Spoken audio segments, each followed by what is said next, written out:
Dear enemies of violating principles, today we'll talk about how mass adoption destroys crypto.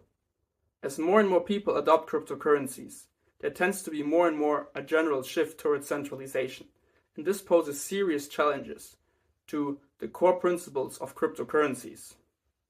As it not only shows the vulnerability to market shocks, it also shows the danger on relying on central entities in a system that is actually designed to be free from central authority control. And this brings us to the uneviable dangers, those dangers that could potentially harm the core principles of crypto. The first one is decentralization. Decentralization is one of the main core principles of crypto. And as more and more people come into the market, there tends to be more and more a shift towards centralization of storing your crypto assets on centralized exchanges. This could mean, as time goes on, that more and more assets will be held by a couple of exchanges, which goes against the decentralization aspect, where everyone should manage their cryptocurrencies by themselves, but not an exchange. And this shift is noticeable because it's more easy and more convenient than storing your crypto assets by yourself. As while you think a crypto exchange is very secure, this might actually not be the case. It has happened in the past. For example, in 2013 with Mt. Which was by far the largest exchange at that time, who managed 70% of the bitcoins in the market. They got hacked and the customers lost basically all of their money. And it might be even the case that the security is high enough, but there might be some exchanges, for example, like FTX, which was just 2 years ago, that are just gambling with the money of their consumers. And in the end, their money is not there anymore. So it has happened in the past. And another aspect that is in general very critical is the custodial services. As again, there is a general shift towards centralization. And this means that also that you're giving up more and more control over your funds. And it has happened in the past, for example, to me, that a crypto exchange is freezing your assets and you have no control over your assets. And in my case, I haven't done anything wrong. I had no control over my assets. And while I was able to get it back, it was pretty scary at that time. Also, while it's not only about the security and giving up the power to other parties like central exchanges, can also be the case that a hacker, for example, hacks the exchange and then has access over your funds. However, one aspect that is very critical and that, in my opinion, the traditional financial system is actually doing better than the crypto market is consumer protection. As at the moment at least, it's not very easy as a complete newcomer to transfer funds. As well, in the traditional financial system, there are mechanisms that protect you. For example, there is an insurance on your deposit, or there is a chargeback mechanism, which basically means if some mistakes are done, sometimes you're able to get the money back or the transaction can be stopped. However, with cryptocurrencies, it's very unlikely. It can be the case, for example, that you're frauded or that you sent the money to the wrong address, or in the worst case, you have the right address, but you send it through the wrong network. Then your assets are gone. And in crypto, it's very unlikely that you're able to get it back. Because it's built so much on decentralization. And this is very critical, especially for a newcomer. And actually, it can be very scary when you make your first transactions. So I think that is definitely something that is currently done better in the traditional financial market. Another thing that is very questionable regarding more and more mass adoption is hard money. As for example, cryptocurrencies like Bitcoin, which basically are living from their fixed supply.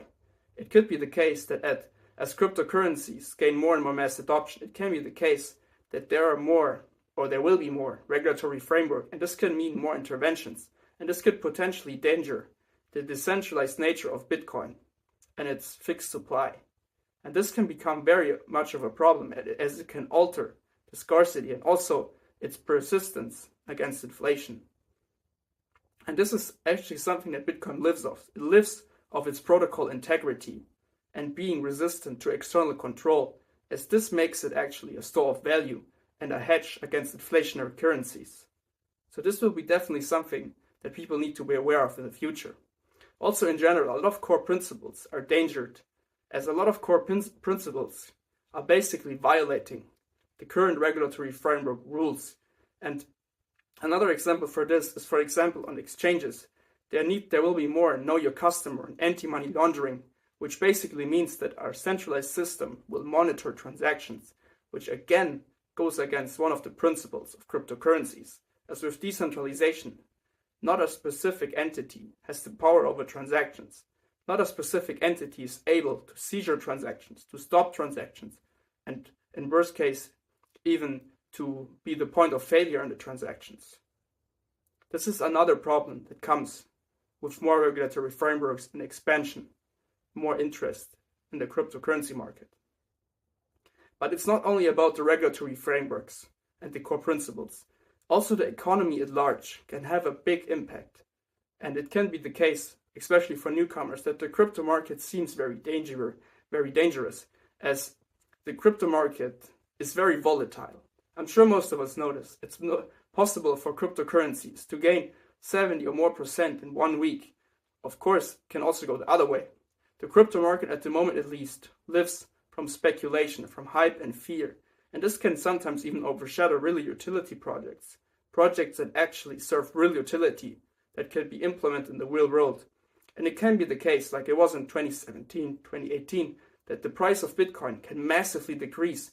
And this would basically mean that it will not only affect Bitcoin, as Bitcoin is the heart of cryptocurrencies. It would mean that more and more cryptocurrencies will lose a dramatic amount of value. And this is very dangerous, as there are not so much regulations at the moment. And there's a lot about hype and fear, and I think it will still take some time for the utility projects to really overtake those hype and fear projects, as at the moment at least, those projects are the ones that can really make you a lot of money. And while the utility is very nice, if there is not enough demand for it, then you're not going to make a lot of money with it.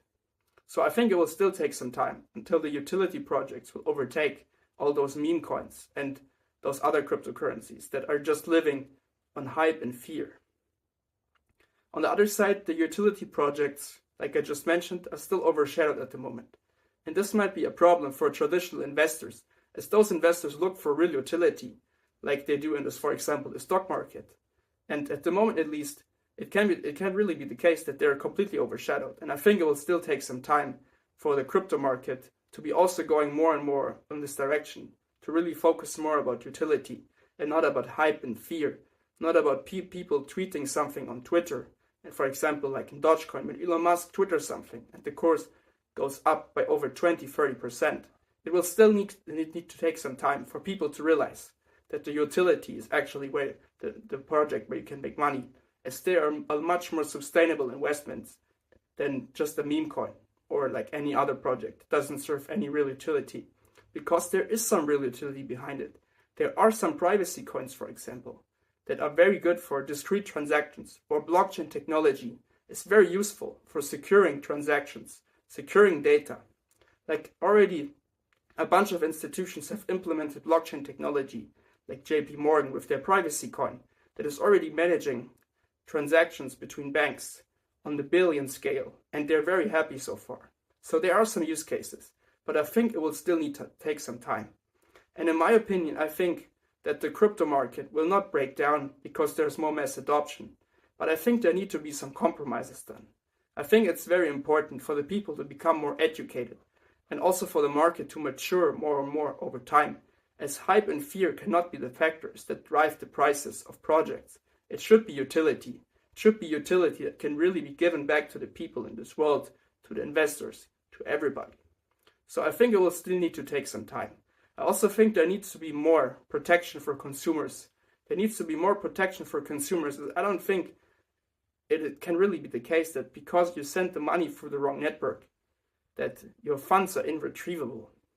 I don't think this should be the case.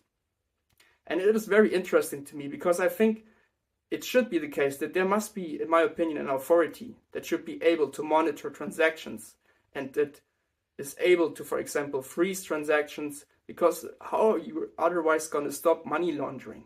It's very difficult.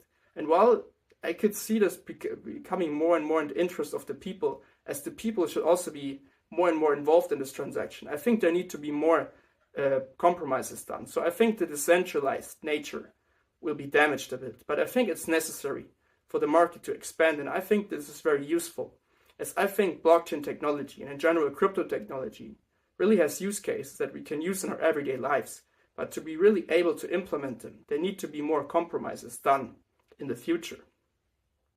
So what do you think? Do you agree with me? Or do you think that actually mass adoption destroys crypto? Or do you think it doesn't destroy crypto? It's another way for the crypto market to grow. But there needs to be more compromises done. There needs to be more compliance done in a way that is not controlling, but is also not giving up too much freedom. I think personally it will still take some time. But I think also a lot of the questions that we currently have in the moment will be solved by innovation.